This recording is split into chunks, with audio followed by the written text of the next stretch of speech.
Bonjour à tous, namasté, c'est Gilles Mansillon et je viens à vous aujourd'hui pour faire une lecture de tarot pour le mois d'octobre, novembre, décembre afin d'adresser le côté plus romantique de la vie et pour le signe du Verseau. Et donc si votre ascendant est Verseau, si votre soleil est Verseau, si vous avez le soleil en Verseau, si vous avez votre lune en Verseau, votre monde émotionnel, si vous avez Mars en Verseau, votre identité sexuelle, ou Vénus en Verseau, votre point d'attraction, donc cette lecture peut vous concerner. Personnellement, j'ai des planètes importantes en Verseau, je suis à Poisson, ascendant Poisson, mais j'ai Saturne en Verseau, j'ai Vesta en Verseau, j'ai Icare, Panacea et Hopi. Et donc, bon, j'ai eu quelques relations avec des femmes Verseau c'est vraiment extraordinaire parce que c'est des gens tellement qui sont prêts à explorer tellement de choses c'est vraiment c'est des gens très drôles, très ouverts, très originaux, vraiment des gens qui aiment opérer en dehors des normes, en dehors de la boîte, qui sont très expérimentales, un peu détachés émotionnellement, mais bon, ça fait partie de leur nature. Ils sont très androgynes, très progressifs. C'est une constellation qui est où Uranus a sa place de gardien.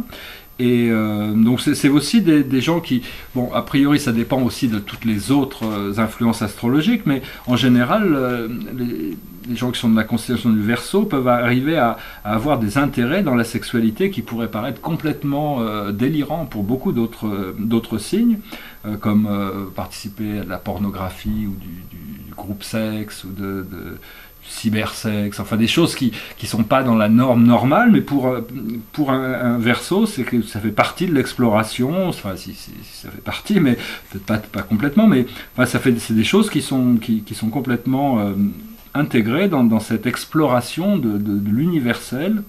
Et donc c'est aussi des gens qui sont en tant que dans les relations intimes qui sont vraiment loyales et qui ont une amitié très solide.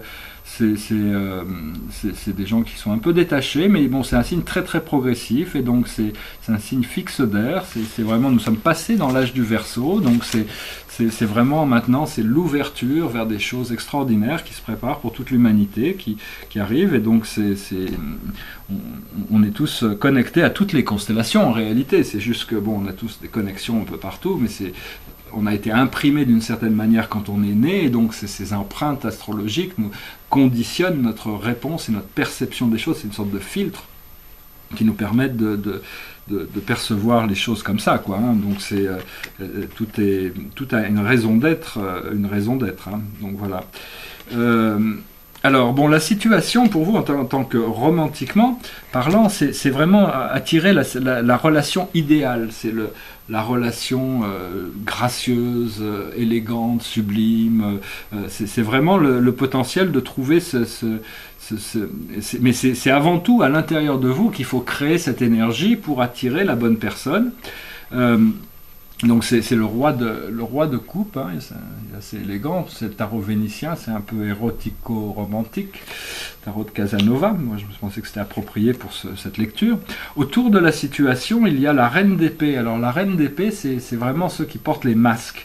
C'est-à-dire, bon, on cherche cette relation idéale, mais vu que les gens portent des masques, on ne peut pas toujours voir exactement ce qui se présente, et donc tout le monde n'est pas complètement sincère par rapport à ce qu'il présente au monde. Et donc, bon, il y a tout ce procédé, et donc ça vous a conduit à l'ermite qui est dans votre esprit conscient, qui est vraiment de prendre soin de vous occuper de vous, de marcher droit, de garder un œil sur le passé, mais deux yeux sur le futur, de continuer à cultiver cette lumière, et puis bon, d'être assez libre de vos mouvements.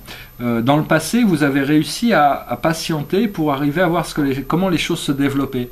Et maintenant, elles se sont développées vers une ouverture incroyable du cœur, qui est la carte de la force. Alors, c'est deux amants en étreinte au-dessus d'un livre, et donc c'est la carte qui est vraiment, traditionnellement, c'est une femme qui tame un lion, donc c'est vraiment la force, c'est une ouverture du cœur, c'est très puissant, et donc c'est vraiment, donc il faut vraiment profiter, même si vous êtes seul, profitez de votre propre compagnie, mais quand vous êtes en compagnie, vous pouvez profiter pleinement de toutes ces relations.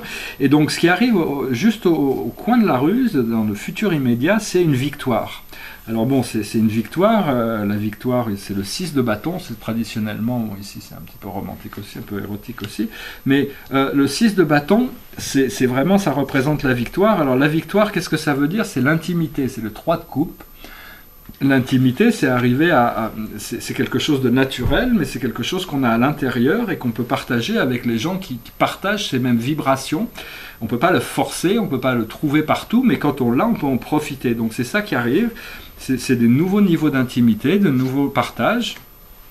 Et ce que vous voulez atteindre, bon là ça montre la pénurie, mais c'est plutôt l'absence de pénurie grâce à la découverte de la force et d'être direct pour résoudre les situations.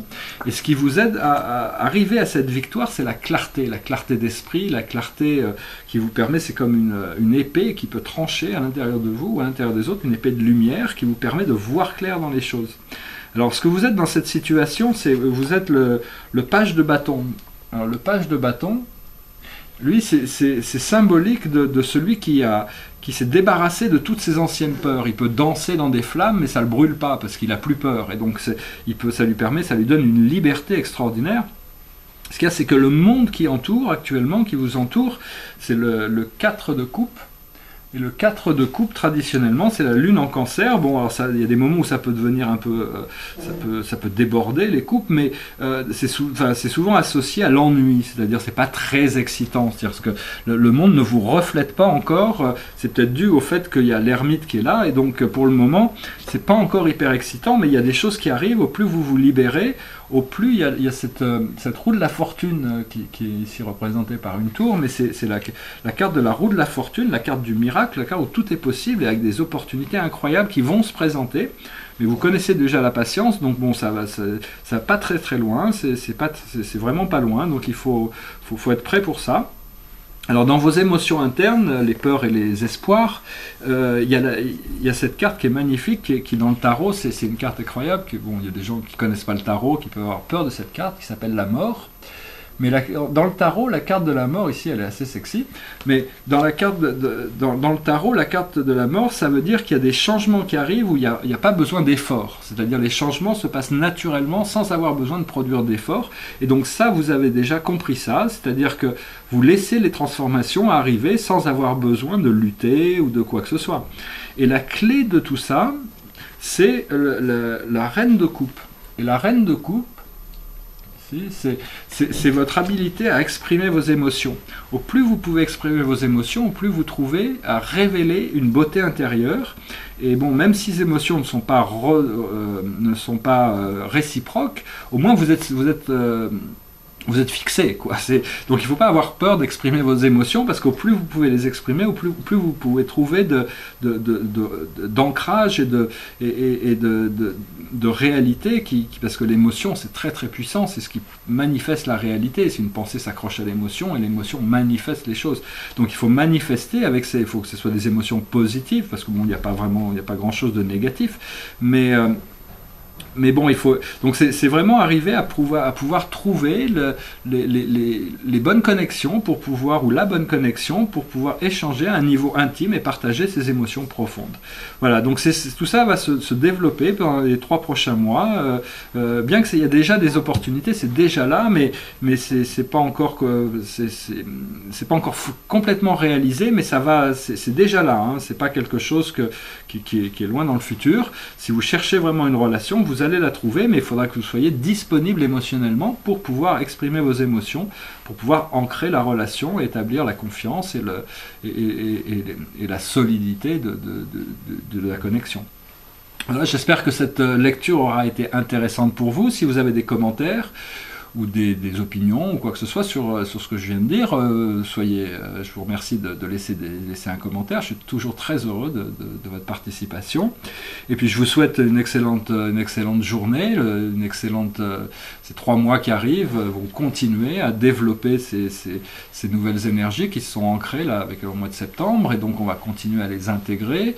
Puis en 2016, ça sera complètement nouveau, mais il y a beaucoup d'énergie à utiliser ces mois-ci là qui arrivent, et donc je vous souhaite d'en profiter profiter au maximum pour pouvoir vraiment vous libérer complètement et puis manifester tous ces miracles autour de vous et pouvoir en profiter au niveau émotionnel avec des partages profonds et tout en restant quand même concentré sur votre bien-être et sur votre santé, votre intégrité qui va continuer à se développer au fur et à mesure qu'on avance.